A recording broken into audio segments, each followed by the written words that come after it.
ಮತ್ತು ಪರಿಶ್ರಮ ಕಟ್ಟಡದ ನೆಲಂತಸ್ತಿನಲ್ಲಿ ಮಂಜುನಾಥ್ರವರು ಅವರ 3ನೇ ಶೋರೂಮನ್ನು ಉದ್ಘಾಟನೆ ಮಾಡಿದ್ದಾರೆ. ಇವರು ಅವರ ಮನಸ್ಸಿನಲ್ಲಿ ಗ್ರಾಹಕರಿಗೆ ಬೇಕಾದಂಥ ವಸ್ತುಗಳನ್ನು ಒದಗಿಸುವಂಥ ಶಕ್ತಿ ಆ ಭಗವಂತನು ಒದಗಿಸಿಕೊಡ್ಲಿ. ಮತ್ತು ಸಂಸ್ಥೆಯ ನಮ್ಮ ಅಧ್ಯಕ್ಷರಾದಂಥ ಅರವಿಂದ್ರವರಲ್ಲಿ ನಾನೊಂದು ವಿನಂತಿ ಮಾಡ್ತೇನೆ.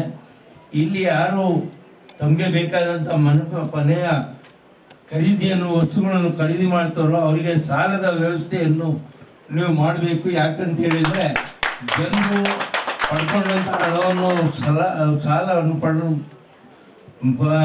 ಮರುಪಾವತಿ ಮಾಡ್ತಾ ಇದ್ದಾರೆ. ಹಾಗಾಗಿ ಅವರಿಗೂ ಒಂದು ಅನುಕೂಲವನ್ನು ಮಾಡಿಕೊಟ್ಟು ಈ ಸಂಸ್ಥೆಯು ಮಂಜುನಾಥ್ ಅವರ 3ನೇ ಸಂಸ್ಥೆ ಇದು ಬೆಳಗಲಿ ಅಂತ ನಾನು ದೇವರಲ್ಲಿ ಪ್ರಾರ್ಥಿಸಿ ತಮಗೆ ಮಾನ್ಯ ರಾಜೇಂದ್ರ ಕುಮಾರ್ ಅವರಿಗೆ ಪ್ರೀತಿಯ ಸನ್ಮಾನ. ಬಹುಶಃ ಸಹಕಾರಿ ಅಂದರೆ ಅದೇನು ಎನ್ನುವುದನ್ನ ರಾಜ್ಯ ರಾಷ್ಟ್ರ ಮಟ್ಟದಲ್ಲಿ ತೋರಿಸಿಕೊಟ್ಟವರು. ಸಹಕಾರ ರತ್ನ, ಸಹಕಾರಿ ಭೂಷಣ, ಸಹಕಾರ ಕಲ್ಪವೃಕ್ಷ, ಸಂಘಟನಾ ಚತುರ, ಹೀಗೆ ನಾನಾ ರೀತಿಯ ಒಂದು ಹಿರಿಮೆಯನ್ನ ಮಾಡಿಕೊಂಡು ಇಡೀ ಸಹಕಾರಿ ರಂಗವನ್ನ ಎತ್ತಿ ಹಿಡಿದು